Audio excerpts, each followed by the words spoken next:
বাংলাদেশে আগামী 5 থেকে 10 বছর আওয়ামী লীগকে ফিরিয়ে আনার চেষ্টা যারা করবেন তাদেরকে আজকে এই মঞ্চ থেকে আমি জাতীয় শত্রু হিসেবে ঘোষণা দিলাম। তাদেরকে জাতীয় শত্রু হিসাবে বিবেচনা করব আমরা এবং তাদের সাথে সমস্ত রকম সম্পর্ক ছিন্ন করতে বাধ্য হব। যে আজকে যে কাউন্সিলরদের পুনর্বাসন করার প্রশ্ন আসছে, তারা আওয়ামী লীগ আমলে যেই নির্বাচনগুলি সব দল সেটার বিরোধিতা করেছে এবং অংশ নেয়নি, সেখানে আওয়ামী লীগের হয়ে আওয়ামী লীগের আশীর্বাদে একটা একতরফা নির্বাচনে নির্বাচিত তথাকথিত গণপ্রতিনিধি, মূলত তারা সবাই আওয়ামী লীগ বা আওয়ামী লীগের দোসর। আজকে কাউন্সিলর বা মেয়র বা মেম্বার নামে যাদের পুনর্বাসন করার চেষ্টা হচ্ছে, আমার দৃষ্টিতে এটা আওয়ামী লীগের পুনর্বাসনের একদম প্রাথমিক পদক্ষেপ বা প্রথম পদক্ষেপ। আমি এর আগেও অনেকবার বলেছি যে বাংলাদেশের আনাচে কানাচে প্রতিটি ভাজে ভাজে ভারতীয় গুপ্তচররা লুকিয়ে আছে। তারা কারা? তারা হলো এই আওয়ামী লীগ এবং আওয়ামী লীগের কিছু লোক যারা ঘোমটা দিয়ে আমাদের মধ্যে নানা রকম নেতৃত্বের পজিশনে এতদিন বসেছিল।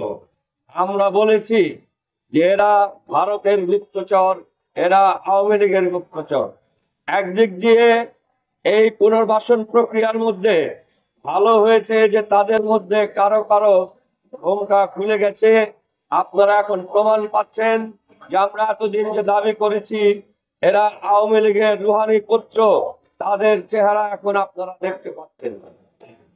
আজকে এই কাউন্সিলর বা কমিশনারদের পুনর্বাসনের প্রক্রিয়া চলছে। আগামীতে যাতে এদের হাত ধরে ভিন্ন নামে ভিন্ন দলের ভিতরে আওয়ামী লীগের আরো লোক ঢোকানো যায়। এটা কেন হচ্ছে আপনারা নিশ্চয়ই বুঝতে পারছেন যে এটা হচ্ছে ওদের পুনর্বাসন করার জন্য নয়। ওদের কাছে যে টাকা আছে সেই টাকায় একটা ভাগ বসানোর এটা একটা ফন্দি। টাকা পয়সা চারিদিকে উঠছে, গাড়ি ঘুরছে, আপনারা দেখতে পাচ্ছেন। গতকাল যারা আমার মতো কয়েকজন হয়তো বাসে চড়েছি বা রিক্সায় চড়েছি, আজকে আমরা 3 বেলায় 3 রকমের গাড়িতে চড়ছি। কোথা থেকে আসছে এই টাকা? কোথা থেকে আসছে এই গাড়ি? কোথা থেকে আসছে দামি পোশাক? কোথা থেকে আসছে আলিশান এলাকায় ভাড়া দিয়ে এত অফিসের টাকা?